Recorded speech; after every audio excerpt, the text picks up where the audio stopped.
Hello friends, welcome to Shakti Academy. நம்ம சமச்சீர் 10th மேக்ஸ்ல மென்சுரேஷன் டாபிக் அதாவது அளவியல் பார்ட் 6 இப்போ பார்க்குறோம். ஃபர்ஸ்ட் இந்த ஸ்பியர் அதாவது இந்த உருளை இந்த கோலம் எப்படி உருவாயிருக்கு அப்படின்றது பார்ப்போம்.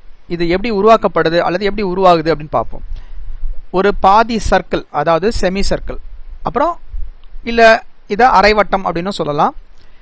இந்த அரைவட்டத்தை நாம் வந்து இந்த ஆக்சிஸ் அதாவது டயாமீட்டரை அதாவது விட்டத்தை நம்ம ஆக்சிஸாக வச்சு ஆக்சிஸ்னா நடுமையமாக வச்சு சுற்றும் போது வேகமாக நமக்கு சுற்றும் போது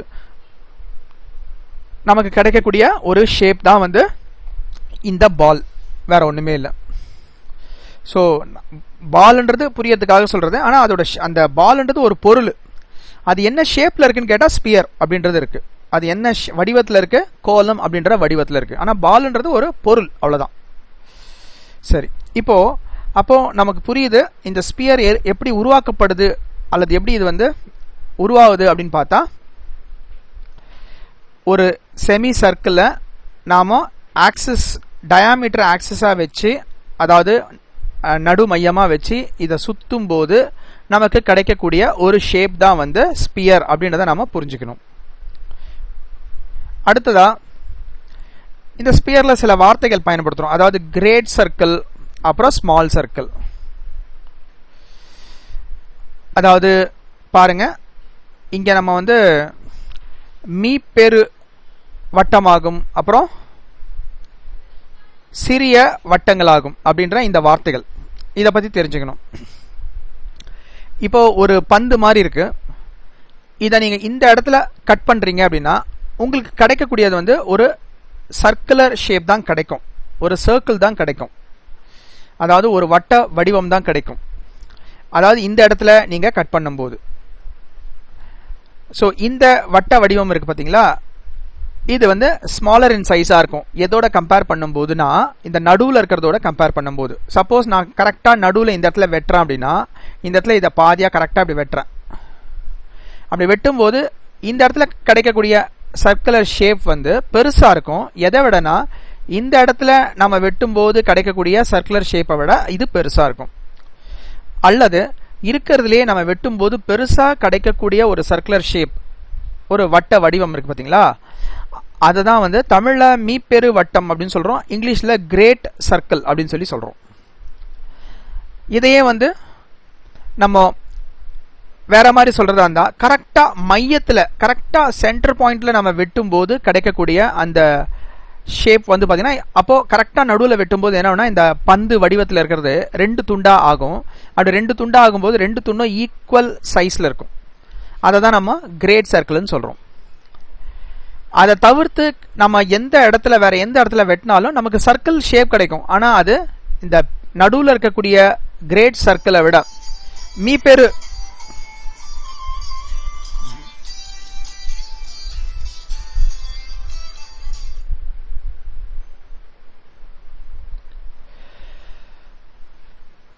நடுவில் இருக்கக்கூடிய அந்த மீப்பெரு வட்டத்தை விட கண்டிப்பா வந்து சின்னதாக தான் இருக்கும்ன்றதை நாம புரிஞ்சுக்கணும். ஸோ அப்போ சிம்பிளா சொல்றதா இருந்தா இந்த இடத்துல வெட்டும் போது கிடைக்கக்கூடிய சர்க்கிளை கிரேட் சர்க்கிள் சொல்றோம், அதாவது மீப்பெரு வட்டம் அப்படின்னு சொல்றோம். இந்த இடத்துல நாம வெட்டும் போது கிடைக்கக்கூடிய அந்த சர்க்குலர் ஷேப்பை வந்து நாம ஸ்மால் சர்க்கிள் அதாவது சிறிய வட்டம் அப்படின்னு சொல்லி சொல்றோம். அடுத்ததா ஆர்கிமெடிஸ் அப்படின்றவர் என்ன பண்ணிருக்காரு, இந்த கோலம் அதாவது ஸ்பியருக்கு வந்து சர்ஃபேஸ் ஏரியாவை கண்டுபிடிச்சிருக்காரு. ஸோ அது என்ன அப்படின்னு பார்த்தா அவர் என்ன சொல்றாருன்னா, இந்த நல்லா கவனிங்க, இப்போ நான் ஒரு கோடு போடுறேன், இது வந்து டயாமீட்டர். இந்த டயாமீட்டர் ஆனது இந்த அளவுக்கு ஹைட் அதாவது சர்க்கிளோட அதாவது இந்த சிலிண்டரோட டயாமீட்டரும் இந்த கோலத்தோட அதாவது இந்த ஸ்பியரோட டயாமீட்டரும் ஒரே அளவு இருக்கணும். அதே சமயம் ஹைட் சிலிண்டரோட ஹைட் வந்து டயாமீட்டருக்கு ஈக்குவலா இருக்கணும். சிலிண்டரோட ஹைட் வந்து டயாமீட்டருக்கு ஈக்குவலா இருக்கணும். டயாமீட்டர்னா உங்களுக்கே தெரியும் 2 டைம்ஸ் ரேடியஸ் நம்ம சொல்லுவோம். அதாவது 2 முறை ஆரம் தான், 2 வாட்டி ஆரம் தான் நாம டயாமீட்டர் அப்படின்னு சொல்லி சொல்றோம். ஸோ இப்போ இந்த சிலிண்டரோட கர்வ்டு சர்ஃபேஸ் ஏரியாவும் இந்த ஸ்பியர் அல்லது இந்த பந்துன்னு கூட நம்ம வச்சுக்கலாம், இதோட சர்ஃபேஸ் ஏரியாவும் ரெண்டும் ஒரே அளவில் இருக்கு அப்படின்றத யார் கண்டுபிடிச்சா? ஆர்கிமிடிஸ் வந்து ப்ரூவ் பண்ணியிருக்காரு. அவ்வளோதான், வேற ஒன்றும் இல்லை. ஸோ இது ரெண்டும் ஒன்றா இருக்கு, ஒரே அளவில் இருக்கு அப்படின்ட்டு. அப்பனா சர்ஃபேஸ் ஏரியா ஆஃப் ஸ்பியர், எனக்கு வந்து இந்த கோலத்தோட புறப்பரப்பு வேணும், கோலத்தின் புறப்பரப்பு வேணும். அது என்ன அப்படின்னு பார்த்தா உருளையின் வளைப்பரப்பு, அதாவது curved surface area of the cylinder. இது ரெண்டும் ஈக்குவல் அப்படின்றத இவர் ப்ரூவ் பண்ணியிருக்காரு. யாரு? ஆர்கிமிடிஸ் வந்து ப்ரூவ் பண்ணியிருக்காரு. அப்போ நமக்கு தெரியும் இந்த சிலிண்டரோட கர்வ்டு சர்ஃபேஸ் ஏரியா என்ன அப்படின்னு பார்த்தா 2πRh. 2πRh. இதுல ரேடியஸ்ன்றது r தான் ரெண்டுத்துக்கும். அப்போ 2πr அப்படியே வந்துடும். ஆனா இந்த h இருக்குல்ல, ஹைட், இது சிலிண்டரை பொறுத்த வரைக்கும் ஹைட்டு. ஆனா அதே சிலிண்டருக்கு வந்து அந்த சிலிண்டரோட ஹைட்டும் சிலிண்டரோட டயாமீட்டரும் ஒன்றுன்னு நம்ம சொல்றோம். அதாவது சிலிண்டரோட ஹைட்டும் சிலிண்டரோட டயாமீட்டரும் ஒன்று. அப்போ சிலிண்டரோட ஹைட்டும் டயாமீட்டரும் ஒன்றுனா ஆட்டோமேட்டிக்கா diameter equal to 2 times R, அதாவது 2 டைம்ஸ் ரேடியஸ் நம்ம சொல்லுவோம். அப்போ ஹைட் அப்படின்றது வர இடத்துல நான் 2r சப்ஸ்டியூட் பண்ணலாம். அப்போ இன்ட்டு ஹெச்னு வர இடத்துல 2 டைம்ஸ் r சப்ஸ்டியூட் பண்றோம். இப்போ விச் இஸ் ஈக்குவல் டு நமக்கு என்ன கிடைக்கும் அப்படின்னு பார்த்தா 2 இன்ட்டு 2னா 4 பை, r இன்ட்டு ஆர்னா ஸ்கொயர், r ஸ்கொயர். அப்போ 4πr² கிடைக்குது. ஸோ இதுதான் என்னது? Surface area of a sphere, வேற ஒண்ணுமே இல்லை. So surface area of the sphere, அதாவது கோலத்தோட புறப்பரப்பு என்ன அப்படின்னு கேட்டா 4πr² அப்படின்னு சொல்லி நமக்கு சொல்ல தெரியணும்.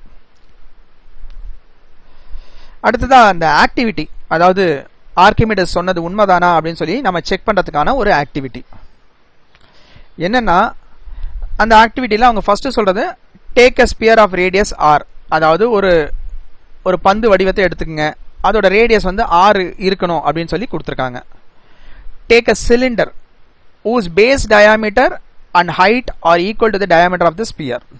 ஒரு சிலிண்டர் எடுத்துக்கங்க.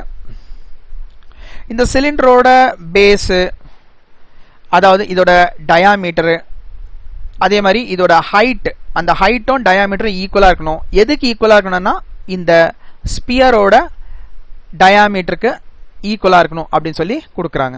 Take a cylinder whose base diameter and height are equal to the diameter of the sphere. ஸ்பியரோட டயாமீட்டர் அளவுக்கு, ஒரே அளவுக்கு ஈக்குவலான சைஸ்ல இருக்கக்கூடிய அளவுல ஒரு சிலிண்டர் எடுத்துங்க. அந்த சிலிண்டரோட பேஸோட டயாமீட்டரும் சிலிண்டரோட ஹைட் வந்து டயாமீட்டருக்கு ஈக்குவலாகவும் இருக்கணும் அப்படின்னு சொல்லி கொடுத்துருக்காங்க. மொத்தத்துல இந்த இடத்துல வர அளவு, இந்த இடத்துல வர அளவு ரெண்டும் ஒன்னா இருக்கணும். இந்த ஹைட்டு, இதோட டயாமீட்டர் ஒன்னா இருக்கணும் அப்படின்னு சொல்லி கொடுத்துருக்காங்க. அடுத்ததா now roll around the surface of the sphere. Now roll thread around the surface of the sphere and the cylinder without overlapping and leaving space between the threads. தமிழ்ல பாருங்க, கோலம் மற்றும் உருளையின் முழு புறப்பரப்பையும் ஒரு சீரான நூலால் இடைவெளி இன்றியும் ஒன்றின் மீது ஒன்றாக இல்லாமலும் சுற்றுக அப்படின்னு சொல்லி சொல்றாங்க. ஒரு நூல் எடுத்து சுத்த சொல்றாங்க. ஒரே மாதிரி இருக்கக்கூடிய நூலை எடுத்து பந்த தெரியாத மாதிரி பம்பரத்துல எப்படி நம்ம வந்து அந்த நூலை சுத்துவோமோ அதே மாதிரி பந்துல, அதாவது இந்த ஸ்பியர், இந்த கோலத்துல நாம நூலை சுத்தணும். அதே மாதிரி சிலிண்டர்லயும் நாம என்ன பண்ணணும்? இந்த கர்வ்டு சர்ஃபேஸ் ஏரியா, அதாவது இந்த வலைப்பரப்புல வந்து நாம நூலை சுத்தணும். சுத்தும் போது என்ன பண்ணணும்னா நூல் ஒரு நூல் மேல இன்னொரு நூல் படாம இருக்கணும். அதே சமயம் நடுவில் எதுவும் இடைவேளை எல்லாம் விடாம கரெக்டா அந்த புறப்பரப்பு தெரியாத அளவுக்கு நூலை சுத்தணும். இதுதான் அவங்க சொல்றது. இப்போ அந்த மாதிரி சுத்திட்ட பிறகு, சுத்தி ஃபுல்லா முடிச்ச பிறகு, அதாவது இந்த ஸ்பியரையும் சுத்திட்டீங்க, அதாவது கோலத்தையும் சுத்திட்டீங்க, அதே மாதிரி இந்த சிலிண்டரையும் ஃபுல்லா நூலை சுத்திட்டீங்க. சுத்தின பிறகு என்ன கேட்கறாங்கன்னா, என்ன சொல்றாங்கன்னா, சுற்றுவதற்கு பயன்படுத்தப்பட்ட நூலின் நீளங்களை அளந்து ஒப்பிடுக. இப்போ நம்ம வந்து இது ரெண்டுத்தையும் சுத்துறதுக்கு வந்து நூல் யூஸ் பண்ணோம். அந்த நூலோட நீளம் என்ன அப்படின்னு சொல்லி அவங்க அளக்க சொல்றாங்க. அதோட அளவை அளந்து கம்பேர் பண்ணு அப்படின்னு சொல்லி சொல்றாங்க.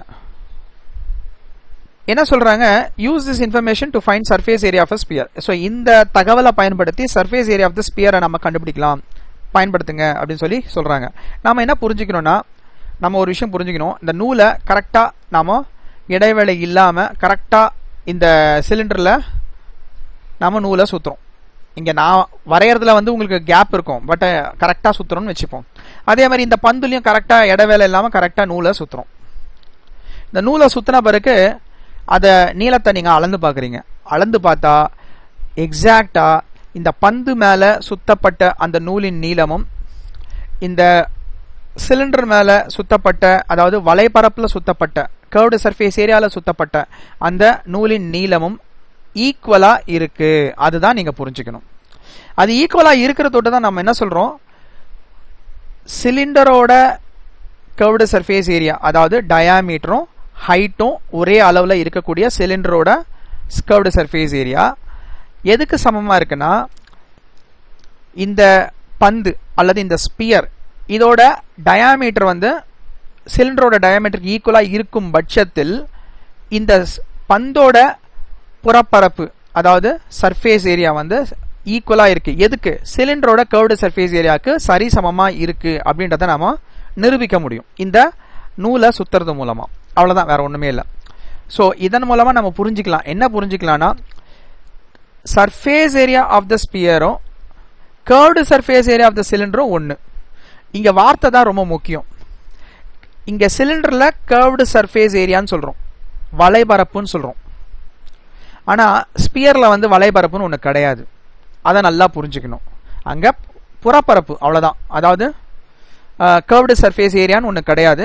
அங்க வந்து என்னது, சர்ஃபேஸ் ஏரியான்ற வார்த்தையை மட்டும்தான் பயன்படுத்துவோம். எந்த இடத்துல? இந்த ஸ்பியர்ல, அதாவது இந்த கோளத்துல. ஆனா சிலிண்டர்ல கர்வ்டு சர்ஃபேஸ் ஏரியா அப்படின்னு சொல்லுவோம். அதனாலதான் பாத்தீங்கன்னா இந்த இடத்துல நம்ம பார்த்தோம், என்ன பார்த்தோம், சர்ஃபேஸ் ஏரியா ஆஃப் த ஸ்பியரும் curved surface area of the சிலிண்டரும் ரெண்டும் ஈக்குவல் அப்படின்றத நம்ம பார்த்தோம். சரிங்களா?